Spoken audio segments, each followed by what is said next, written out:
with all the talk about our nation's security, we speak about terrorism, we speak about Russia, we speak about all sorts of things. One of the vulnerabilities that doesn't get discussed much is our need and our military's need for oil. Our next guest is Roger Sorkin. Roger is an award-winning filmmaker. He is a fellow with the Truman National Security Project. His production company has made films for a number of institutions, public and private, including the State Department and the U.S. Army. And he is here to talk to us about his new film, The Burden. Roger, thanks so much for joining us. Thanks for having me. So what's The Burden about? So, the burden is about how fossil fuel dependence is perhaps our greatest long term national security challenge, and how the U.S. military is really leading our transition to clean energy. Okay, because normally the reason why I did the lead-in that I did was that obviously the public consciousness, directed by the news media and politicians and everything else, doesn't tend to think about access to oil as a national security vulnerability. And I think that a lot of people who are environmentally conscious don't necessarily think of the U.S. military as a potential good guy or leader in this area. So why don't we start with the vulnerability issue? Let's talk about that for a second. I mean, to a certain extent, I guess, yeah, common sense says the military needs fuel to operate. But how deep is the dependency? How deep is the vulnerability here? Sure. So it's vulnerable on really a number of levels, starting really just with the operational side of the military. The fact that our forces need lots of fuel to fight on our behalf, to protect global shipping lanes. They need a constant supply of fuel. And keep in mind, these vehicles do not get very good mileage. Armored personnel carriers get 5 miles to the gallon, or 3 miles to the gallon. Tanker trucks get 5, and our planes, of course, get even less than that. So there's a constant supply line all around the globe. But what really shed light on this subject for me was meeting some people that came back from fighting in Afghanistan and in Iraq, who said that their missions were compromised almost exclusively because of their dependence on fuel. And when I talked to folks that were special forces, for example, who did counterinsurgency work, military police, people with highly specialized skills within the military, quite often they were pulled away from those assignments because they had to be on convoy detail, and really just keeping that fuel supply going to the tip of the spear, as they say, to fill their generators so that they could charge their batteries so that they could stay operational, was really eye-opening for me. And that on the real human scale is what drew me into the subject. And I should say, a lot of these folks that came back from fighting in Afghanistan and Iraq went disproportionately into the clean energy industry as professionals now.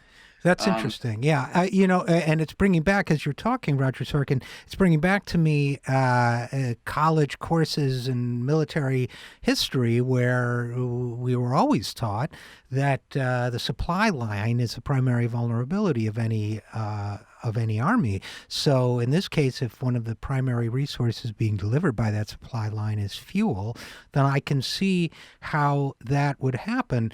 In addition, I guess you have, of course, I imagine an F-18 doesn't get very good gas mileage either. So you have the United States military being the largest institutional user of, as I understand it, of fuel of oil in the world.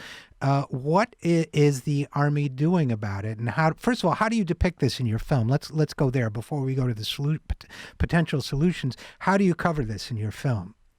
Sure. So, I interviewed a number of folks who served in the war, talked about their own personal experiences, but we also wound up talking with retired generals and admirals, active duty generals and admirals, an active duty assistant secretary of defense, and assistant secretary of the Navy, all who recognize the vulnerabilities both on that operational and tactical level, as well as the more geostrategic level.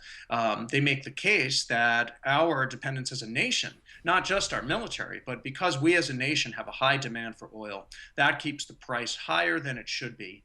And because oil is set on a global market, the higher that price, the more money is going to go to our adversaries, what are called petrodollars, to state-owned oil companies in nations that are perhaps adversarial to us, but also, as we have seen, terrorist groups and extremist groups, that oil is a big part of how they make their money. They're on the black market, or just taxing it in their own territories. And so the military really knows how to connect the dots, and keep in mind they think very long term about this. So, they're under no illusions that we can just go cold turkey. But a phrase that came up a number of times in my interviews was building an off ramp from petroleum, and I think that's really a good way to see what the military is trying to do now to wean ourselves as a nation off of it. In addition to the military itself. We're talking to Roger Sorkin, whose new film is The Burden. That is such an interesting point, which I think most of us, if we've thought about it, have only thought partially about it, if you know what I mean, which is that if you're the United States military, and therefore your obligation is to think without political filters or anything else about your own vulnerabilities and the vulnerabilities of your country. Number one, it leads you to conclude that oil is a major vulnerability.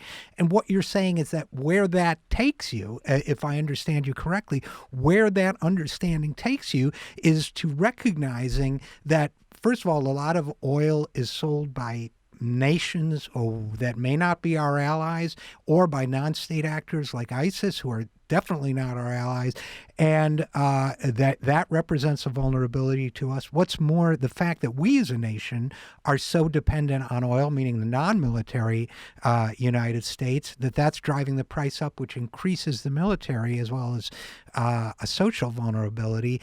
That's something that, therefore, if you want to protect the United States and keep it safe, as a military leader, you have to be thinking about how to reduce that dependency. Am I sort of reinterpreting what you said correctly?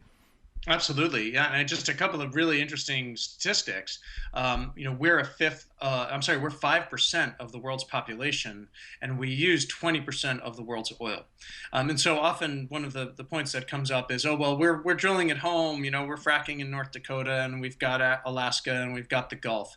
There's no way that with what we have at home, and we have 2% of the world's proven oil reserves. 2%. That's even with all of the drilling that we do domestically. There's no way that we're going to supply ourselves with all of the oil that we demand as a nation. And you add in the military budget on that. I mean, that 20% of our federal budget is consumed by military spending. And so you add up all those numbers, you see that it's certainly not sustainable from an economic point of view. And when we're talking about the lives lost, even just with fuel convoys in Afghanistan at the height of the Afghanistan war, we were losing one service member. There was one casualty for every 24 convoys, and they had convoys going around the clock.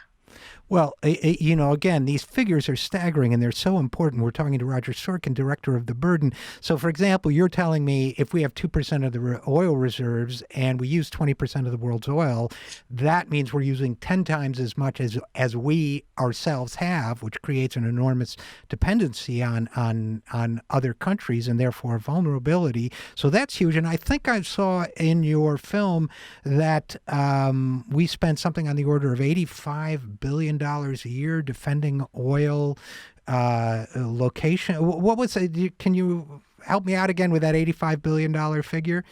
Sure. That is, so there are five main oil choke points in the world. And you might not be surprised to learn that they are not in locations where we have strong allies. I mean, if you count Saudi Arabia as a strong ally, then sure. But we've got the Strait of Hormuz, which has Iran on one side of it. Iraq is on the Strait of Hormuz, Saudi Arabia. So fairly volatile place. And 1/5 of the world's oil comes out of that region. And so these choke points, the military has calculated that $85 billion. And that's a very, very conservative estimate. In fact, that has been revised upwards. When the film came out, I had to go with the $85 billion figure because it was the only number that we could fact check accurately. But since then, the conservative estimate has been revised upward to 300 billion. But then if you took all of the other variables, and I haven't found the study that's connected all these variables, but if you look at other things where we might send foreign aid to a country that wants to build a road to a refinery. And the only reason why we're helping them build that road is because it goes to a refinery.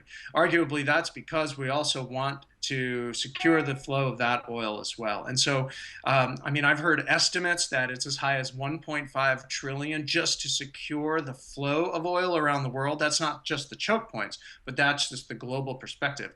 But a real conservative number that we can hang our hat on, and we did in the film, was 85 billion to keep the oil choke points open. So somewhere between, and again, we're talking with Roger Sorkin about his new film, The Burden. So somewhere just in protecting those choke points, I'm here in Washington, Roger, where D.C., where everybody looks at budgetary numbers over a 10-year timeline. So somewhere between nearly $1 trillion over that 10 years to perhaps $3.5 trillion is being spent just on that one limited aspect of the oil problem. On top of that, you have all sorts of other issues that come up: the cost, the loss in the trade deficits, and the money Americans spend on oil, and on and on and on. So this is a problem of almost incalculable size. And in what way is the military acting as a leader in this area? And so the Marine Corps has an office called the Expeditionary Energy Office, and their goal is to reduce the load. That's how they will call it. They will say that we are trying to lighten the load. They don't want to have to carry fuel up to the front lines, so they're looking to become a really more nimble force, taking their energy systems with them, and this includes certain technologies like collapsible solar blankets that they'll roll up into their packs. And the key there is that they need to charge their batteries in order to stay operational. And so if they have to wait for a convoy to bring the fuel up through treacherous territory, and quite often, I mean, there are many stories of how they were not operational for a time because there was an attack on the road and they couldn't fill up the generator. The Navy is looking at a lot of options to take their fleet off of oil. There's an amphibious hybrid electric amphibious assault vehicle that is now a part of the fleet, and all of the service branches. I mean, Army, Air Force, everybody is looking at ways to reduce consumption of oil and explore alternatives. And what I find so interesting about the military in this is that they're such a huge institution, for better or worse. But in this case, nobody can scale up like the military. So when they issue a demand to industry, and this is where the argument to free market conservatives is very favorable, and we've had a lot of interest from Republicans and from conservatives who are looking for a way into this conversation, but don't want to go the traditional liberal climate change route and then have a primary opponent and then get tagged as some Al Gore supporter. I mean, it's sort of the old ways of talking about this.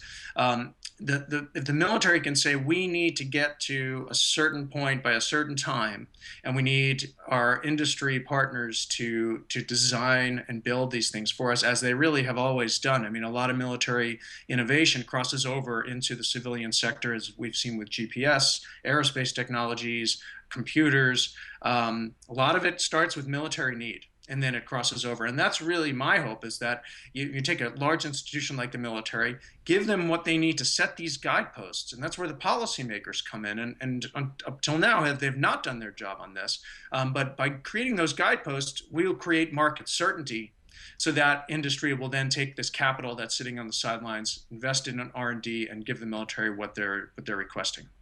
There are so many resonances to what you were saying, Roger. Roger Sorkin is the director of the new film, The Burden.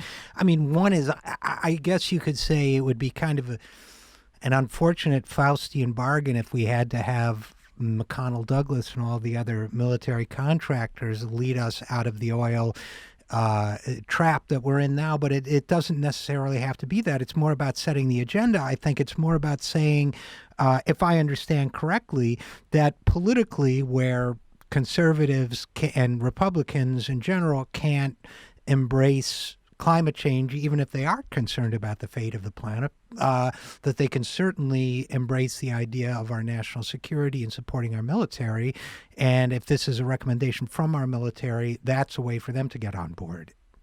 That's the idea. I mean, that's the political calculus. I think you put it very well. I mean, it's sort of the big bad military industrial complex to the rescue. Like who would have thought that from a liberal perspective those are the people with the solutions. But I mean, I came to learn a lot about how the military works, and I think that there's a misconception out there that the military and the military industrial complex are one and the same.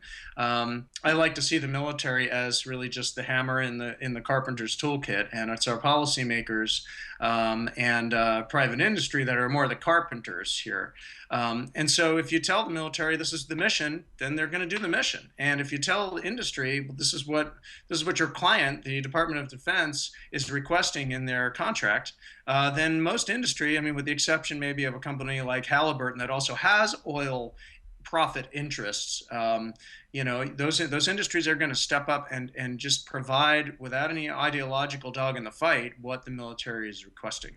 Yeah, and there's nothing to say we can't provide procurement rules on the political side that require the military to give some of these contracts to smaller corporations too, and to make sure that whatever products come out of it are built in the U.S. So, I mean, we could go on and on about that. But one last question for you before you go, Roger Sorkin, and that's the other thing you hear military people say is that maybe is. Well, certainly is not part of conservative discourse right now. But well, the other thing you hear a lot of military people say related to the oil question is that climate change is possibly the number one national security threat that this country faces long term. And the two its topics are so interconnected. Were you able to get into that at all in your research for this film? Yes, and there is a short part of the film where we do talk about climate change, but again, really through the lens of the military and national security. And one of the staggering statistics that I found was that every 2 weeks, the military is receiving a disaster relief request from somewhere in the world. And that number has gone up dramatically over the past 20 years. Our Marines were the first to respond to Typhoon Haiyan in the Philippines. I mean, every time you see, a new storm, there's increased severity of storms, increased frequency of storms. Whether we like it or not, we have interests around the world, and our military is going to be called in to help protect those interests. And often those interests are humanitarian. I mean, we do have an obligation to help protect citizens that don't have the means to protect themselves from the elements. It's always been part of our tradition to humanitarian aid, and that part of the budget is only going up, and that's a big connection to climate change that policymakers can start making. Well, I think it's such an important topic, and I strongly recommend the film. We've been talking with Roger Sorkin. He is the director of the new film, The Burden. Roger, thanks so much for joining us. Thanks so much for having me.